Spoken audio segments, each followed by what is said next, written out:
아멘.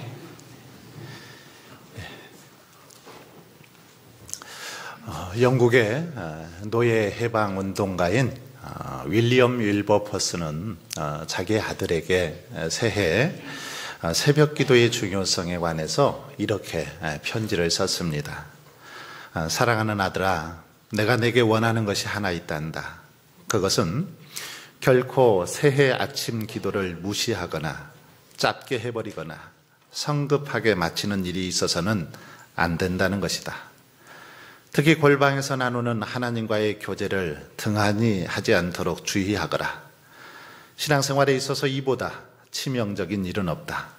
만약 네가 새해 아침부터 하나님과 친밀한 교제를 하게 된다면 너는 지금보다 더 훌륭하게 하나님께 쓰임 받을 수 있을 것이다. 이렇게 편지를 썼습니다. 아들을 사랑하는 아버지의 마음이 잘 담겨있는 그런 편지입니다. 뿐만 아니라 기도의 중요성이 잘 강조되고 있는 그런 편지임을 볼 수 있습니다. 오늘 본문에도 보면 그런데 십자가의 죽음을 앞두고 주님이 겟세마네 동산에서 기도하신 장면을 기록하고 있습니다. 이 장면을 통해서 주님께서는 우리에게 기도의 중요성을 가르쳐 주고 있습니다. 우리가 왜 기도해야 되는지, 기도가 얼마나 중요한지를 이 말씀을 통해서 보여주고 있습니다. 겟세마네 동산에서 기도하셨는데 이 겟세마네 동산, 이것은 이 감난산에 위치한 그런 동산입니다. 예루살렘으로부터 약 1.3km 떨어진 기드론 시내 위쪽에 위치하고 있는 그런 동산이었습니다. 예수님은 겟세마네 동산에서 기도하셨는데 이 기도는 예수님의 마지막 기도로 하나님의 뜻에 철저히 순종하려는 그런 결단의 기도였습니다. 뿐만 아니라 인류 역사상 가장 숭고한 그런 기도가 겟세마네 기도입니다. 이 기도는 이 사복음서 마태, 마가, 누가, 요한 이 사복음서에 모두 기록되어 있을 만큼 아주 의미가 깊고 또 아주 중요한 그런 사건이기도 합니다. 예수님은 유월절 만찬을 마치신 후에 겟세마네 동산으로 가셔서 기도하셨는데 오늘 본문의 저자인 바로 누가, 이 누가는 마태나 마가와는 달리 아주 이렇게 이 기사를 굉장히 좀 간결하게 그렇게 기록을 하고 있습니다. 마태, 이 마가복음의 저자는 이 내용을 오늘 본문보다 조금 더 길게 이렇게 기록했는데 누가는 조금 더 간결하게 기록하고 있습니다. 하지만 이 누가는 다른 복음서와는 달리 예수님께서 실제로 기도하시는 모습, 예수님이 어떤 자세로 어떤 태도로 기도하셨는지 예수님의 실제 모습을 부각시켜서 그렇게 기록하고 있는 것을 볼 수 있습니다.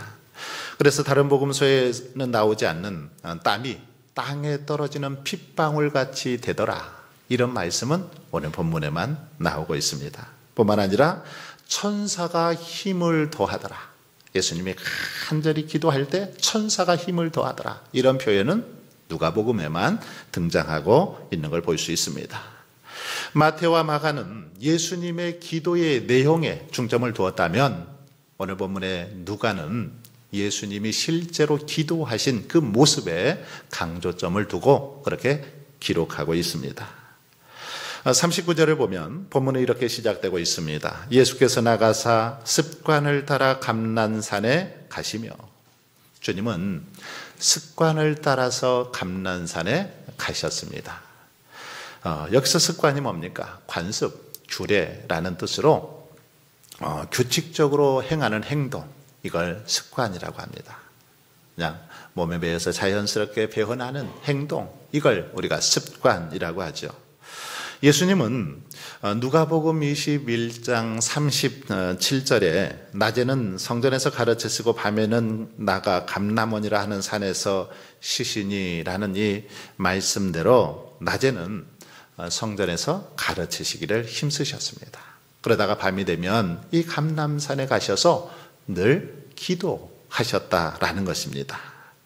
낮에는 많은 사람들을 성전에서 가르치시고 또 그들과 때로는 논쟁도 하시고 피곤하셨지만, 그러나 밤이 되면 늘 변함없이 감람산에 가셔서 감람산 그 겟세마네 동산에 올라가셔서 기도하셨다라는 것입니다. 가룟 유다가 예수님을 잡기 위해서 군병들을 이끌고 감난산으로 이렇게 찾아오는데 쉽게 예수님을 찾아올 수 있었던 것은 예수님이 그곳에 가면 늘 예수님이 기도하고 계셨기 때문에 가룟 유다는 예수님을 쉽게 찾아왔던 걸 볼 수 있습니다. 예수님께서는 간질병자를 고치신 후에 이렇게 말씀하신 적이 있죠. 마가복음 9장에 보면 기도 외에 다른 것으로는 이런 종류가 나갈 수 없느니라. 여러분, 이 말씀에 비추어 볼 때 예수님의 이 권세와 능력, 또 이렇게 때로는 고통, 때로는 여러 가지 힘겹고 어려운 순간들을 참아내고 인내하는 감내하는 인품, 이것은 바로 기도의 습관에서 비롯되었음을 알 수 있습니다. 우리는 성경을 보면서 그렇게 생각하죠. 예수님이 이렇게 많은 이적, 많은 권능을 이렇게 행하실 때 그걸 보고 놀라면서 감탄하면서 그런 생각을 합니다. 예수님이 저렇게 놀라운 어떤 능력을 행하고 또 그렇게 힘든 순간에도 참고 견딜 수 있는 것, 그것은 예수님이 신성을 지녔기 때문이다. 그래서 저렇게 잘 참아내고 이겨낼 수 있다라고 그렇게 너무 쉽게 결론을 내립니다. 물론 틀린 말은 아닙니다. 그러나 성경은 예수님의 권능과 인품, 이런 어떤 능력, 이것은 예수님의 어떤 신성에 의한 것이라기보다는 예수님의 기도의 습관에, 경건의 훈련에 있었음을 더 성경은 강조하고 있는 걸 볼 수 있습니다. 예수님께서는 물론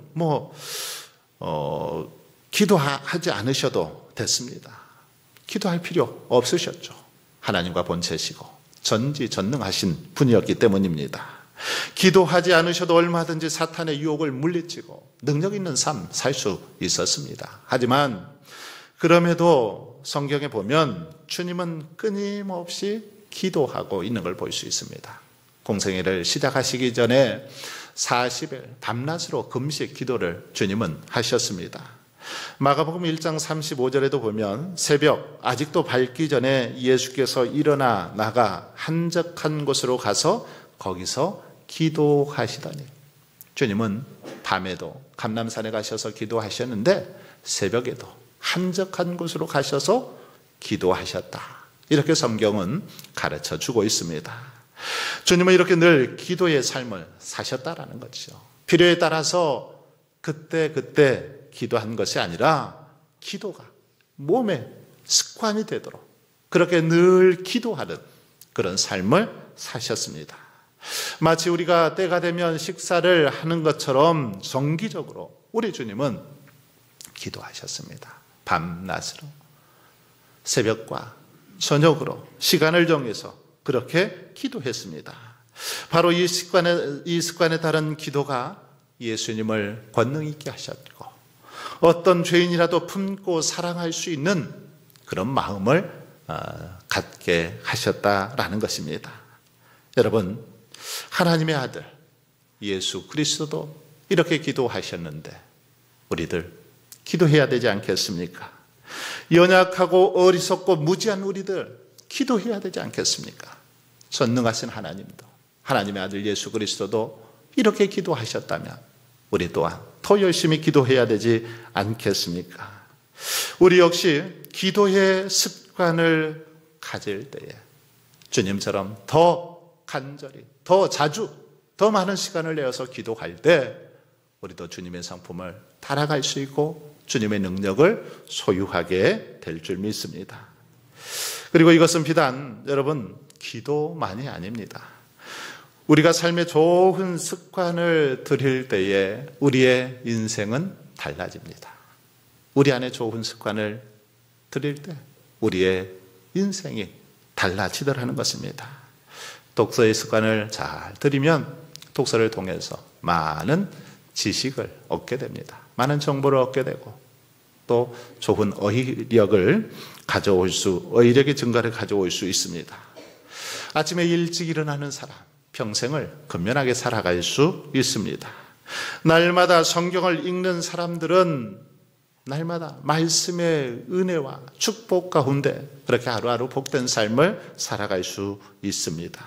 그러므로 여러분, 저와 여러분은 좋은 습관을 들이기 위해서 힘쓸 수 있기를 바랍니다. 프랑스의 철학자요 사상가인 몽테뉴는 습관은 제2의 천성이다. 제1의 천성에 비해 결코 약하지 않다. 습관이 하지 않는 일이나 하지 못할 일은 없다. 이렇게 힘주어서 강조했습니다. 습관이 얼마나 중요한지를 가르쳐주고 있는 그런 말이지요. 수학자의 철학자인 파스칼도 습관은 제2의 천성으로서 제1의 천성을 파괴하는 것이다. 이렇게 말했습니다. 좋은 습관을 들이면 천성도 뛰어넘을 수 있다라는 거죠. 그러므로 여러분, 우리는 타고난 천성이 그런데 어떻게 이런 말 이제 더 이상 해서는 안 됩니다. 타고난 천성이 그런데 어쩔 수 없잖아. 이런 말 해서는 안 된다라는 거죠. 또는 개버릇, 남주나 이런 말 우리들이 듣지 않도록 해야 합니다. 개버릇, 남줘야 되죠. 그리고 좋은 습관을 길러야 합니다. 기도하는 습관, 사랑하는 습관, 이해하고 용서하는 습관. 이 습관이 우리의 몸에 배도록 길러야 합니다. 일찍 일어나는 습관 길러야 합니다. 버럭버럭 소리를 지르고 화를 쉽게 내는 그 습관 있다면 이것은 이제 철저하게 벗어 던져버려야 됩니다. 그리고 부드럽고 인자한 그런 습관을 갖기 위해서 노력해야 되는 것입니다. 무슨 일이든 열심히 하고 성실히 하는 그런 습관, 그런 습관을 가져야 됩니다. 예레미야 선지자는 예루살렘이 어려서부터 내 목소리를 정종치 아니함이 내 습관이라 이렇게 말합니다. 하나님의 말씀을 어려서부터 잘 듣지 않았는데 불순종했는데 그것이 습관이다. 습관이다. 이렇게 말하고 있습니다. 하나님의 말씀에 대한 불순종도 순종의 모습도 습관이다 라고 그렇게 말하고 있습니다. 다니엘서 6장에 보면 다니엘은 조서에 왕의 의인이 찍힌 것을 알고도 그는 예루살렘을 향해서 창문을 열어놓고 전에 행하던 대로 하루 3번 하나님 앞에 기도하며 감사했다라고 그렇게 말씀하고 있습니다. 다니엘은 평소에 기도하는 습관, 이 습관이 몸에 배어서 그대로 계속해서 기도했다라는 것입니다. 그럴 때 하나님 앞에서 놀라운 축복과 은혜를 받게 되었음을 볼 수 있습니다. 히브리서 기자는 히브리서 10장 25절에서 모이기를 패하는 어떤 사람들의 습관과 같이 하지 말고 오직 권하여 그날이 가까움을 볼수록 더욱 그리하자. 이렇게 우리에게 권면합니다. 여러분, 한번 우리 주변에 보십시오. 날이 갈수록 참 모이기를 이제 싫어합니다. 모이기가 힘든 시대가 되었습니다. 코로나 이후에 훨씬 더 심각해졌습니다. 그래서 예배드립시다. 성경 공부합시다. 봉사합시다. 아무리 광고를 하고 연락을 하고 그렇게 부탁을 해도 말이 먹히지를 않습니다. 먹고 놀고 자기들 할 것은 다 하면서도 봉사하자, 예배드립시다 하면은 바쁘다, 몸이 안 좋다, 이것저것 핑계를 대면서 하지 않는 그런 모습을 볼 수 있습니다. 그러나 이것도 여러분 습관입니다. 모이기를 힘쓰는 습관을 들이면 아무리 바쁘고 힘들어도 모일 수 있는 것입니다. 습관이 중요하다라는 것입니다. 그러므로 새해에는 저와 여러분이 더욱더 열심을 뿜고 기도하기를 힘쓰고 모이기를 힘쓰는 그런 습관을 들일 수 있기를 바랍니다. 그래서 천성을 바꾸고 운명을 바꾸는 저와 여러분의 삶이 되시기를 바랍니다.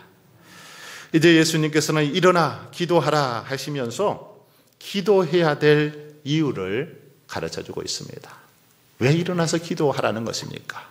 왜 기도하라고 그렇게 강조하고 있습니까? 40절을 보시면 유혹에 빠지지 않게 기도하라. 이렇게 강조합니다. 기도해야 될 이유, 그것은 유혹에 빠지지 않기 위해서 기도하라는 것입니다. 유혹이 뭡니까? 이것은 사람들을 넘어뜨리고 어려움에 빠뜨리는 그런 거죠. 이 유혹은 주로 인간의 죄 때문에 발생합니다. 여기서는 예수님이 체포될 때 발생하게 될 제자들의 배신, 또 그들의 절망이 바로 유혹이라고 말할 수 있습니다. 예수님이 잡히게 될 때 너희들이 예수님 배신하지 않도록, 그것 때문에 낙심하지 않도록, 절망하지 않도록 기도하라. 지금 그런 말씀이지요. 즉 예수님은 제자들이 낙담하여 자신을 부인하는 유혹에 빠지지 않도록 깨어 기도할 것을 강조하셨던 것입니다.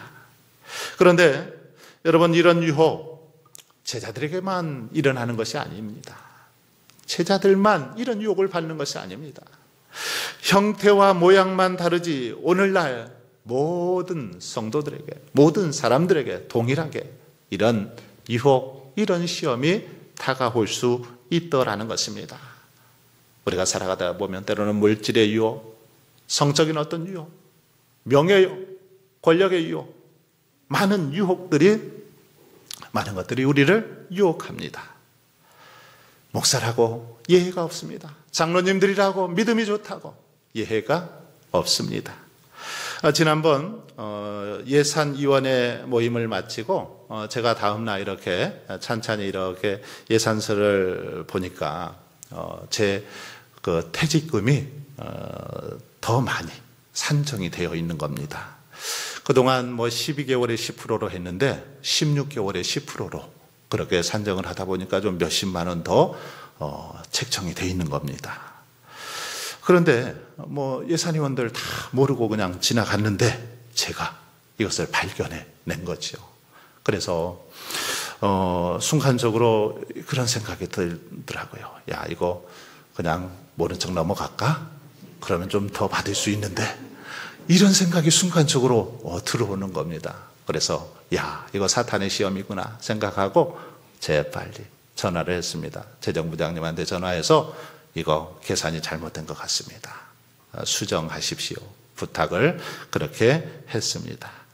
여러분, 이 물질의 유혹 누구에게나 다가오더라는 거죠. 종종 물건을 사고 계산을 하는데 주인이 잘못해서 이렇게 물건값보다 조금 계산을 조금 이야기할 때가 있죠. 종종 그런 적이 있습니다.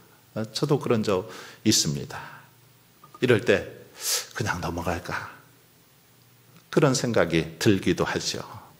또는 지인이 돈을 빌려주고도 이 기억력이 없어서 그냥 전혀 빌려준 걸 모를 때가 있습니다. 그리고 어떤 경우는 돈을 빌려준 분이 이제 돌아가셨어요. 그러면 자기하고 그분만 아는데 그분이 돌아가셨으니 안 갚아도 되겠지, 괜찮겠지, 이런 생각이 들 때도 있습니다. 하지만 여러분, 이런 생각 유혹입니다. 사탄의 시험입니다. 성도들은 절대 그렇게 해서는 안 됩니다. 재빨리 그럴 경우는 계산이 틀린 것 같습니다. 다시 한번 계산해 보십시오. 이야기해야 됩니다. 그리고 정확하게 해야 하죠. 빌린 거 있다면 갚아야 합니다. 그래야 유혹을 뿌리칠 수 있습니다. 이렇게 생활하다 보면, 우리들이 하루하루 살아가다 보면 정말 많은 것들이 우리를 유혹하는 걸 볼 수 있습니다. 때로는 이렇게 물질이나 명예나 권력 또는 알량한 자존심 때문에 유혹에 빠질 때가 있습니다. 사탄은 우리의 이 약점을 너무나 잘 알고 있습니다. 어디를 찌르면, 어디를 공격하면 그 사람이 쉽게 무너지는지 너무 잘 알고 있습니다. 그래서 꼭 그것을 가지고 유혹하고 시험하는 것을 볼 수 있습니다. 여러분, 그렇다면 이런 사탄의 유혹과 시험, 우리가 어떻게 물리칠 수 있을까요? 어떻게 해야 이겨낼 수 있습니까? 주님은 바로 그것이 기도다, 이렇게 말하고 있습니다. 사탄의 시험을 이겨낼 수 있는 비결, 이 땅에서 유혹을 이겨낼 수 있는 비결, 기도하는 거다. 라고 그렇게 말씀하고 있습니다. 기도만이 유혹을 이겨내고 유혹에 빠지지 않는 유일한 방법이라고, 비결이라고 주님은 그렇게 우리에게 말씀하고 있는 것입니다. 그래서 예수님께서는 제자들을 향해서 유혹에 빠지지 않게 기도하라, 이렇게 권면하신 것입니다. 여러분, 우리는 주님의 이 말씀 속에서 기도에 관한 매우 중요한 사실 한 가지를 깨닫게 됩니다. 그것은 바로 기도는 유혹에 빠지기 전에 해야 한다라는 것입니다. 유혹에 빠지기 전에 해야 한다라는 겁니다. 다시 말하면 기도해야만 유혹에 들지 않는다, 이런 말이죠. 우리나라 사람들을 보시면 종종 운동을 참 열심히 하고 또 이렇게 건강 관리를 참 잘하는 걸 볼 수 있습니다. 그런데 가만히 보면 문제는 건강이 나빠진 다음에 하는 게 문제입니다. 질병에 걸리고 나서 그때서야 운동하기 시작하고 관리하기 시작하더라는 거죠. 건강할 때 미리미리 운동을 했으면 병들지 않았을 텐데 병이 들고 나서야 몸 관리를 하더라는 것입니다. 기도도 마찬가지입니다. 평소에 기도의 삶을 살면 좋았을 텐데 꼭 어떤 문제가 생기고 시험이 닥칠 때 그때서야 어쩔 수 없이 그렇게 기도하더라는 것입니다. 만일 오늘 본문에 우리 예수님께서 유혹에 빠지지 않게 기도하라 라고 했을 때 제자들이 깨어서 열심히 기도했다면 어땠을까요? 어떻게 되었을까요? 예수님의 체포와 죽음 앞에서 아마도 제자들은 그렇게까지 비굴하게, 그렇게까지 무기력하게 당하기만 하지는 않았을 것입니다. 그들이 열심히 기도했다면 그렇게 비굴하게, 그렇게 무기력하게 행동하지 않았을 것입니다. 나중에 보시면 제자들이 열심히 기도하죠. 그래서 성령을 받게 됩니다. 이 사도행전에 나오는 거죠. 열심히 기도하다가 성령 충만을 받고 나서 그들의 삶이 어떻게 바뀝니까? 그때는 아주 당당해졌습니다. 이제 무기력한 모습은 온데간데 없이 사라지는 걸 볼 수 있습니다. 그래서 사내들인 의원들조차도 그들 앞에 그들의 모습 속에서 겁을 먹을 정도로 아주 당당하게 그렇게 행동했습니다. 기도함으로 성령 충만함 받고 나니까 이제는 더 이상 죽음이 두려워하지 않았습니다. 그래서 힘있게 복음을 전했던 그런 모습을 볼 수 있습니다. 그렇습니다. 그들이 기도하지 않을 때는 무기력하고 비굴할 수밖에 없었지만 그들이 기도했더니 아주 당당해지더라는 것입니다. 기도했더니 담대하게 되었습니다. 여러분, 바로 이것이 기도의 능력이요 축복인 줄 믿습니다. 바로 이것이 기도의 능력입니다. 기도할 때 담대해지더라는 것입니다. 기도할 때 자신감, 용기를 갖게 되더라는 것입니다. 여러분, 우리들이 세상을 살아가면서 언제 어떤 일을 당할지 우리는 알 수 없습니다. 지난 한 해를 되돌아보십시오. 서울 한복판에서 이태원 참사 일어나리라고 누가 생각이나 했겠습니까? 얼마 전 발생한 터널 화재 사고 누가 생각이나 했겠습니까? 어느 순간에 우리는 무슨 유혹과 무슨 시험을 당할지 알 수 없습니다. 그래서 주님은 주기도문에서 그렇게 말씀합니다. 시험에 들지 않기 위해서 기도하라. 시험에 빠지지 않도록, 유혹에 빠지지 않도록 기도하라. 우리에게 강조하고 있습니다. 왜요? 기도할 때 어떤 시험이라도 물리치고 승리할 수 있기 때문입니다. 여러분, 겟세마네에서 십자가를 향해 힘차게 발걸음을 내딛었던 한번 예수님의 모습을 보십시오. 십자가를 향해서 당당하게 걸어가시는 그 예수님의 모습을 한번 보십시오. 무엇이 그것을 가능하게 했습니까? 바로 겟세마네 동산에서 간절히 기도하신 그 능력 때문입니다. 예수님이 겟세마네 동산에서 간절히 기도하셨기 때문에 기도를 통해서 하나님의 뜻을 깨달았고 하나님께서 원하시는 말을 알았기 때문에 담대하게 그렇게 십자가를 지러 가셨던 것입니다. 주님도 이렇게 습관에 따라 간절히 기도하셨다면 오늘 우리들은 여러분 더욱더 열심히 기도해야 되지 않겠습니까? 성 어거스틴은 기도는 영혼을 지키는 성과 요새다 이렇게 말합니다. 적이 쳐들어오기 전에 성과 성벽을 쌓아야지 만약에 적이 쳐들어온 다음에 패한 다음에 이 성을 쌓은들 성벽을 쌓은들 무슨 소용이 있겠습니까? 그러므로 일이 발생한 후에 문제가 생긴 후에 다급하게 기도하는 것이 아니라 문제가 생기기 전에 어떤 사고가 일어나기 전에 깨어 기도하는 저와 여러분이 될 수 있기를 바랍니다. 기도로 유혹을, 시험을 대비하시기를 바랍니다. 사랑하는 성도 여러분, 새해 표어 일어나 기도하라로 그렇게 정했습니다.